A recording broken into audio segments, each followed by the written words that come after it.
Welcome to Right on Track, a songwriting podcast. Thanks to Tone for tuning in. I'm Demi Michelle Schwartz, and I'm thrilled you're joining me on my songwriting journey. So kick back and relax, don't fall flat, and remember, stay right on track.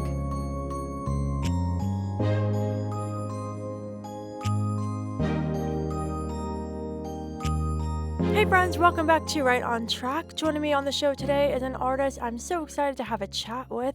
Please welcome Emily Brooke. Hi, Emily. Hello, how are you? I'm fantastic. How are you? Doing great, thank you. You're so welcome, and I'm delighted to have you on the show today. We have lots to discuss, but before we dive into all the specifics, I would love for you to share a little about yourself and your journey in music so far. You have a great one, so I cannot wait to hear about it. Oh, thank you. Long story short, I started doing music when I was about 9 years old. No one in my family is really musically inclined by any means, so it was kind of random that I wanted to start taking guitar lessons. Took my first trip to Nashville when I was about 10 years old and just fell in love with the town, wanted to move there. And that's how I got to write or got the inspiration to write my first song when I was 10 years old was because I kept nagging my mom and she's like, just write a song about it if you want to move there so bad. And so that led to trips to Nashville and or more trips to Nashville. And I recorded an album when I was 13, a music video, like my first professional music video when I was 14. Then when I was 15, I really wanted to audition for American Idol and got or had a really great experience with that. And then they invited me to come back for their farewell season that they were having when I was 16 and made top 24. After that, really just started focusing on songwriting, going back and forth to Nashville. I moved to Nashville right before my 21st birthday. Been there about 5 years now. And I've gotten some really cool opportunities over the years to open up for Kelsea Ballerini, Chris Young, Cassidy Pope, Old Dominion, Russell Dickerson, and just been in it a while and I love it. And I have a new album that's out now. So, Awesome. Well, we're going to be chatting about your album. I also want to hear a little more about American Idol, but I gotta say, Kelsey is my favorite, so I'm super jealous of you. But how was that to oh open for gosh, her? it was so cool. It was so much fun. It was um like okay, long story short, I was opening up for Charles Kelly of Lady Antebellum. He had like a solo project probably about like 8 years ago that he did.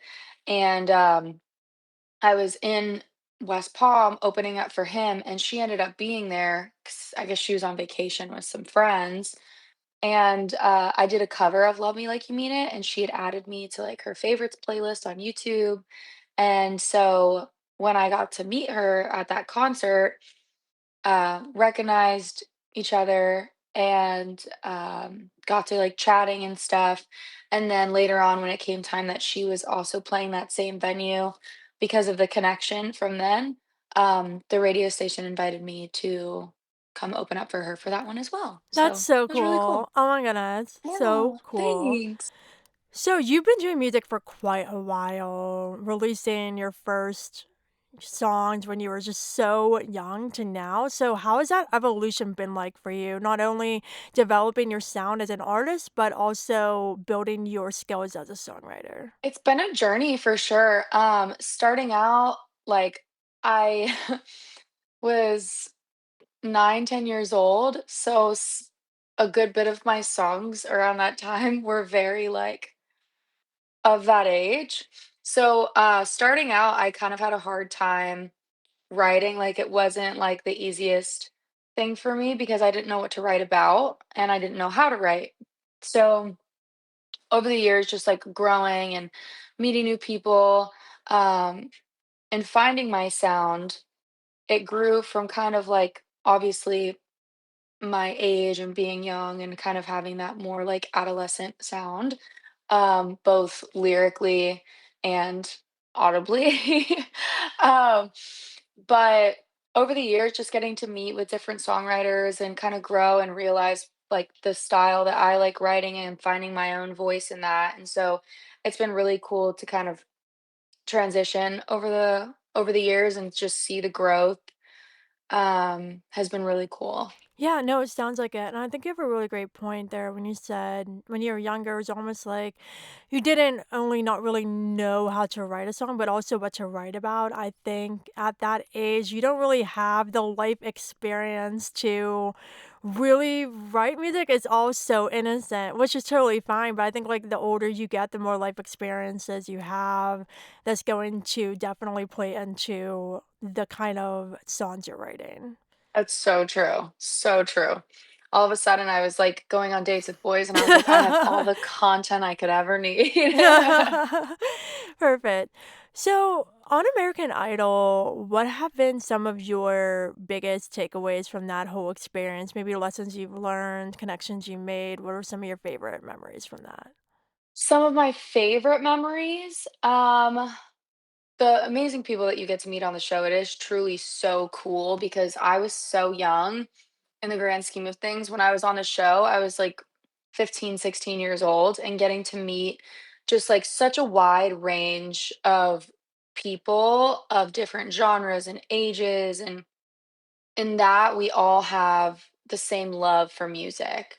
And for the most part, like, everybody was so supportive, and it made it all the more fun because it was like you're just cheering your friends on. And so that was one of my favorite things was just the people that you meet through it. Like, I still talk to a lot of the people from the show today, and, something I'm very thankful in that aspect, and then also the exposure that I got from the show. Like, I also know some people that were, like, made it just as far as me, and they didn't get any airtime. And it's so sad to see, like, because obviously you give up so much time and energy to do a show like that. And so I'm very thankful that when I was on the show, my time on the show, they were very gracious with showing my performances a lot. Yeah. No, I think it's really interesting you made that point because I think sometimes with those competition shows, it's not necessarily about winning.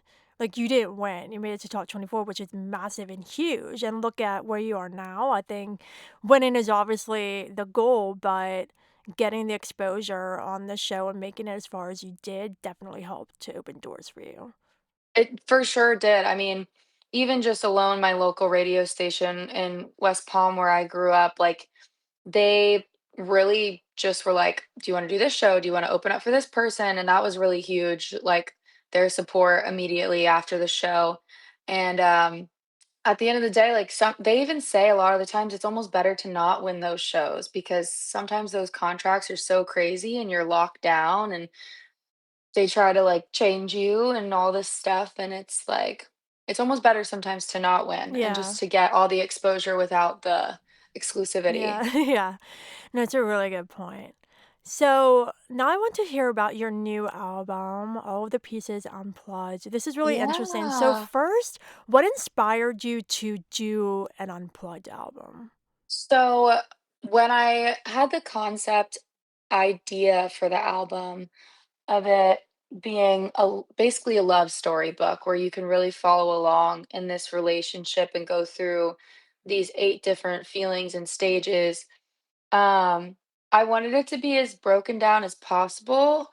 Also, because my sound sonically, I know going forward is gonna lean more into the country rock side of things, like Jason Aldean, Carrie Underwood, edgy type of Hardy situation. And when I was wanting to put out these songs, I was like, I really want to do something where like I can get this out fast to fans and also just have it feel as vulnerable as possible. And I thought also being cost effective, let's just film it and record it at the same time, have all the content for that. And then I've always gotten really great feedback like growing up, like I posted a lot of cover videos and stuff on YouTube. And so a lot of my fans I gained from just like acoustic live videos of me singing. And so I kind of wanted to also touch back on that and do an unplugged album to just really strip it down and make it as vulnerable and easy as possible to be able to highlight back on that from when I was younger. Yeah, no, I love that so much. I think acoustic songs are really underrated. I think sometimes we can get caught up in flashy production and stuff like that. But I think if it's overdone, it can take away from the song, just the chords and the Yeah. lyrics and the melody. And when you have a stripped down song like that, it sounds intimate and it can be just the exact same way on a record as you standing in front of an audience and performing. And I think you can't really achieve that same level of connection with a fully produced song. So I think there's something really special about the acoustic ones. Aw, thank you. I think so Yeah. too. I had a lot of fun um, kind of brainstorming and putting together the track list to make sure that it flowed together. So it's really cool. I enjoy Yeah. it a lot. And speaking of the track list, would you like to give a little track by track and share each song and the inspiration behind it? Yeah. Let me pull up the track list because I actually Literally, I don't did the have it same thing. memorized. I'm like, wait, what is the order? Because I changed it so many times. Okay. Like that. So track one, like that. I wrote it with Tiffany Goss and Luke Gage, and both amazing songwriters. And I actually have a couple songs on the album that I wrote with Tiffany. And this one, if I hadn't released Secret, like, oh, I think like 3 years ago, Secret definitely would have been the first song on this album because it gives that like first starting out when you meet somebody, and it's just very like almost like euphoric and mystical. Like you just, I feel like there's always, at least for girls, like, and talking to my friends, like when we first get interested in a guy, it's like there's this haze around your head of like, oh, this is so wonderful and beautiful and whatever. And so I actually can't remember. I want to say Luke had the idea, like, I want to know you like that. And I said that that's super cool. Let's run with that. And so as we were writing it, I think at the time we weren't even writing for the album. And when I was going through, because some of these songs, it's hard for me to remember how it came about because, like, I want to say I wrote like that probably in 2021.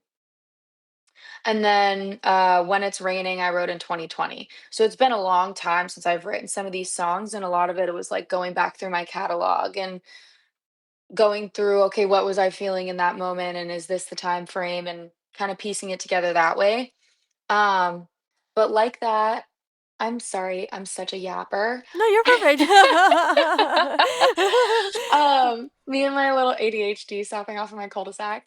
Um, but like that is just about that feeling when you first see somebody and you kind of put together in your head like, oh, I wonder what it would be like to like, go on a date with this person or like have dinner or just grab a coffee and like what they're like and all those little ins and outs of the first feelings of when you see somebody that catches your eye. So it's a really cutesy little song about being in a dream world, and I think it's really cute. And it was definitely one that I was like, "Oh, that'll be a fun one to open up the album." Track number 2 is "Talk Myself Out of It." For this one, I wrote this about my relationship, and growing up, my parents were always super, super supportive and amazing in that way, but, they got divorced when I was 15 and separated when I was 13, and so just growing up, I kind of realized I always like talked myself out of relationships. And I didn't go on my first date until I was 18. And I just always would try to find something about the person that I was talking to or interested to talk myself out of it. And so with my boyfriend, we've been together over 3.5 years now. But when we first started dating was when I wrote this song. And it's about that feeling when you've been hurt before and, like, you try to not be interested in somebody, but in this case, with him, it was like, I can't talk myself out of it. Like, I don't even wanna try to not go for this. So that's how Talk Myself Out of It came about. For Not Yet, also, I wrote in the feeling during this phase of my relationship where the song is about all of the in betweens. Like, you're talking about a wedding and getting engaged, but you're not engaged yet, and talking about, getting a dog, but you don't have a dog together yet. Just all those things that you dream and talk about with your partner, and being in between the right nows and not yets, where you know that they're coming and you're excited about them, but like you can't really do anything about it until it happens. Track 4 is where the album shifts, and it's called Last to Know. It is one of my favorites on the album, and I teased it on TikTok a while ago when I first wrote it, and it's the demo on TikTok, and it did really well. Um, so I knew that this was definitely one that had to be on the album, and for a while I was going back and forth if I should do If You Didn't Notice first and then Last to Know, but Last to Know is just about that feeling of, like, you can sense the change in the person that you're with, and I feel like a lot of times in relationships, at least for me, is it's kind of like a sudden shift where you're like, "I don't know what's happening, but I can tell that something's different. I can tell that something's off." Like, my first relationship, I could just tell that he was started acting different, and, I think it's a pretty universal feeling. So, I was really excited about this one being on the album. Then track number 5 is called If You Didn't Notice. This is kind of, I think, the immediate feeling afterwards where you're almost angry that they didn't notice that you noticed. And so this one's way more angsty and I really love it. I I feel like I'm saying that about every song, but it's been like a passion project, I guess is probably the right word, for a couple years now. And so it's just really awesome that these are out. But track number 6 is called When It's Raining, and it's the most different, I think, on the album. I wrote this one in Muscle Shoals, I want to say the beginning of 2020. Yeah, or maybe the end, or the beginning or end, I can't remember. But we wrote it at Fame Studios, and one of the co-writers just started playing this really cool piano thing. And this song really just kind of fell out. So it's just about, like, everything could be going fine, and, like, if it's a sunny day, then you're having a great day and you don't even think about them, but the second that it's raining or something goes bad, like, it's like, I only miss you when it's raining because it reminds me of all the times that we had and that kind of thing. So, it's almost got, like, a bluesy Alicia Keys type of, like, vibe to it, and especially the demo of it, but obviously acoustic, it's way different. That's another one that I was like, "It's so different, but it also is really cool, and I want it."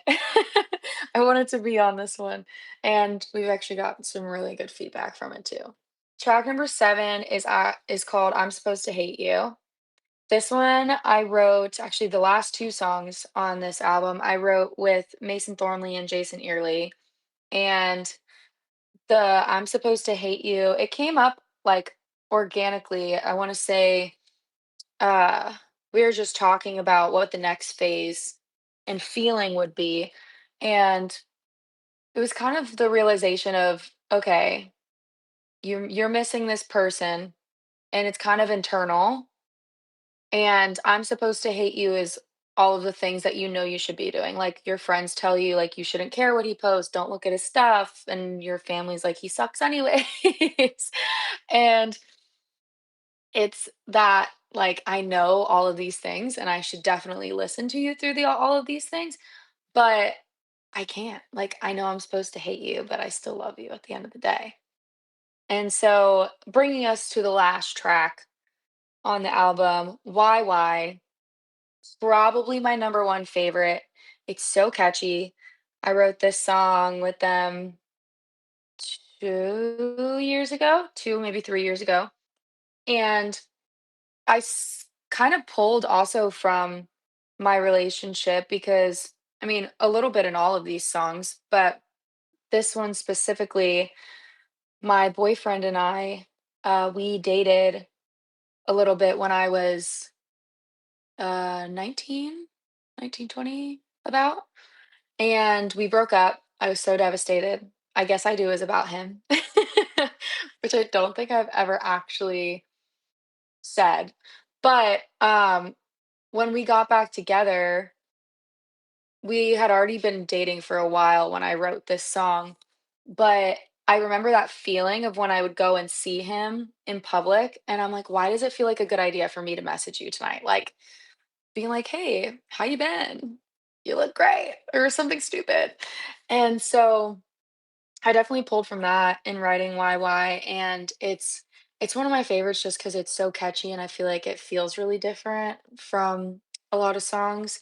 And I'm really excited because this also the way that the album ends, I will be releasing as a fully produced single, and that will continue in the direction of where my music is going sonically. So Oh, that love is all it. of the pieces of all of the pieces. I love it. I love it. I think it's so cool here using that last song as like the closing for the album, but also a single to signify where you're going. I think that's really clever. What do you hope Thank listeners you. take away from this as a whole? And you're so welcome. Oh, I really just hope it can help somebody in some way. Like my hope whenever I release a song is that people can relate to it and that they enjoy it.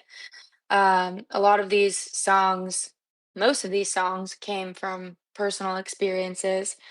And I want to say there was only one or two that we wrote specifically um, for a feeling that we needed to convey. And so I feel really happy that it's out. And I hope everybody really loves it and just maybe it helps them heal through their relationship, you know? Because the reason why I wanted to put out a in quote love story type album that takes you through a relationship emotions is because when I was dating and going through relationships, I wish that there was one album that I could go to and be like, oh, this is what I'm feeling right now. And I felt like I was just always bouncing around to different things and trying to find the right song that fit the emotion that I was feeling. And so that is what inspired me to make this album in the way that I did. So that's really my hope that people get from this album is maybe that somebody else has been hoping and looking for something like that. But I'm really happy with how it turned out. So Yeah, yeah. for sure. Well, congratulations on the release. Thank you. You're welcome. So, fun question. Christmas is coming up, and I saw that you have a couple covers out. Do you have any plans in the future to release an original Christmas song? Ooh, that would be so fun, honestly. I need to be better about planning that because it's such a ahead of time thing, like to release like a Christmas song like that you wrote yourself. I think it's like you have to have it submitted by like the end of summer Oh, for yeah. Christmas Yeah, time. I have had, 5 out currently. My 6th one is coming soon, and it's you definitely need to write it. I try to write mine the Christmas, like, before, so, like, the ones coming out this year, I wrote last Christmas, and then I recorded them, That's like, during the summer and smart. then released them, so, yeah. Oh, that's smart because then you're like in the Christmassy Right. vibe. Yeah. You should definitely That's write a good one. idea. Maybe I'll do a last minute little writing session Yeah, they're so fun. and write me a Christmas song. Perfect. So, just to wrap up, what advice do you have for any songwriters listening? Well, okay, a couple things.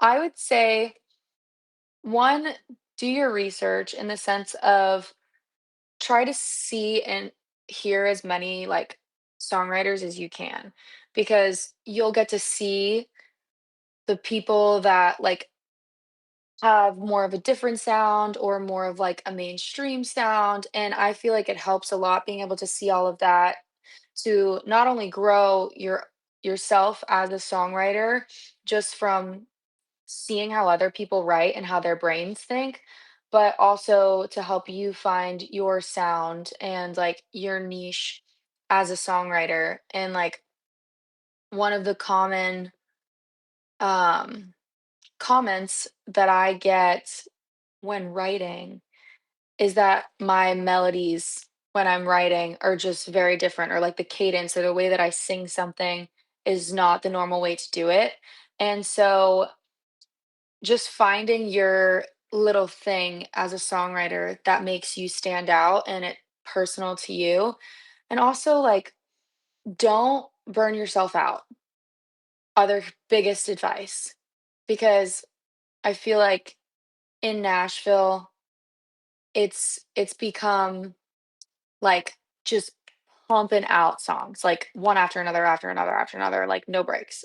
And I think if you're also doing the artist thing, it gets very overwhelming and you need the time as an artist to like take a break and live life and experience things to be able to write about.